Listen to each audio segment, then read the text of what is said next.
Hello বন্ধুরা, তোমরা সবাই কেমন আছো? আশা করি ভালো আছো। তো আমি আবারও একটা নতুন ভিডিও নিয়ে চলে এলাম তোমাদের সামনে। আজকে একটা নতুন রেসিপি করে তোমাদেরকে দেখাবো, সেটা হচ্ছে বাসন্তী পোলাও। তো চলো বাসন্তী পোলাও আমি কীভাবে বানাই তোমাদেরকে দেখাবো।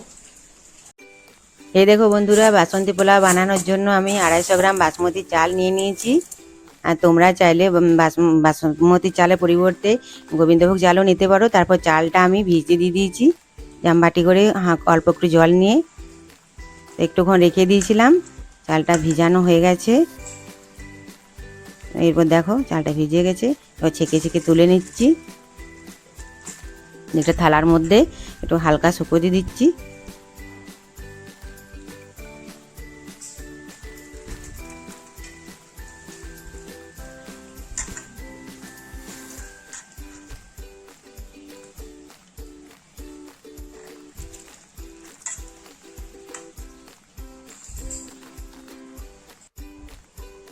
এই দেখো থালার মধ্যেও কিছুক্ষণ রেখে দিয়েছিলাম, জলটা ঝরে গেছে।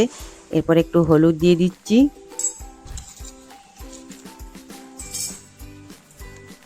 এর সাথে কাঁচা লঙ্কা আদা বাটাও দিয়ে দিচ্ছি।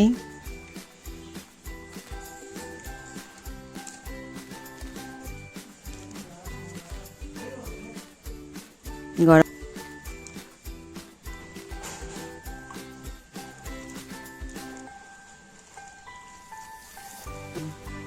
গরম মশলাও দিয়ে দিয়েছি। এরপর আমি হাতে করে মেখে নিচ্ছি।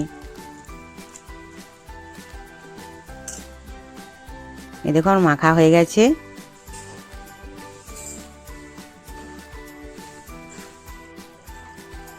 এবার আমি প্রেসার কুকারে বানাবো, তাই প্রেসার কুকারটা একটু গ্যাসটা ধরে চাপিয়ে দিলাম। এর মধ্যে অল্প একটু তেল দিয়ে দিচ্ছি।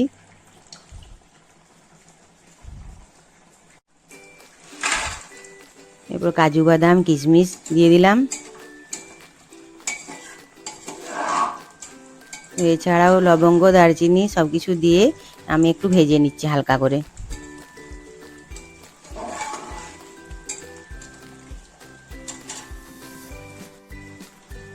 আমার ভাজা হয়ে গেছে।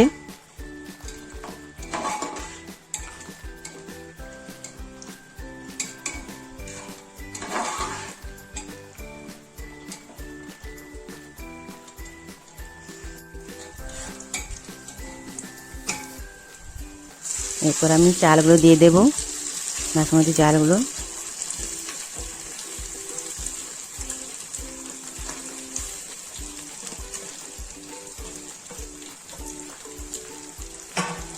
এরপর আমি একটু নেড়ে নেব।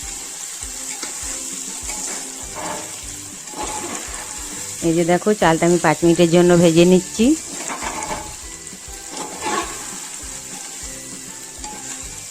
আমি বাসন্তী পোলাওটা প্রেসার কুকারেই বানাচ্ছি, তোমরা চাইলে হাঁড়ি কিংবা কড়াইও বানাতে পারো।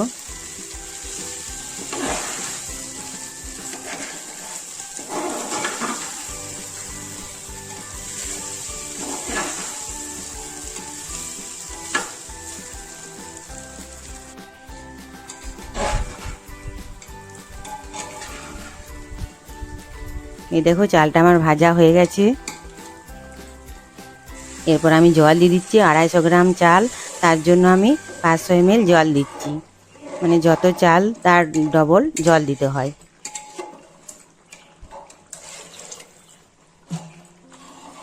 আমার জল দেওয়া হয়ে গেছে। এরপর একটু নেড়ে নিচ্ছি।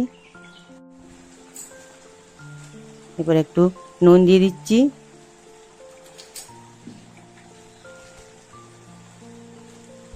এরপর চিনি একটু দিয়ে দিলাম। তোমরা যে যেমন মিষ্টি খাও সেরকমভাবে দিতে পারো, আমরা হালকা মিষ্টি খাই।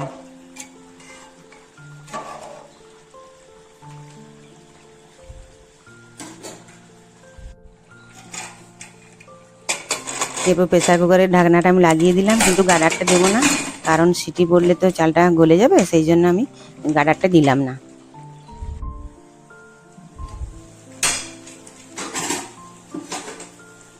এই দেখো বন্ধুরা, 12 মিনিট পর আমি ঢাকাটা খুললাম।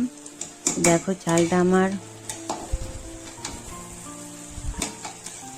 এই যে দেখো চালটা আর একটু সিদ্ধ হবে। এই যে দেখো হয়ে গেছে আমার বাসন্তী পোলাওটা বানানো।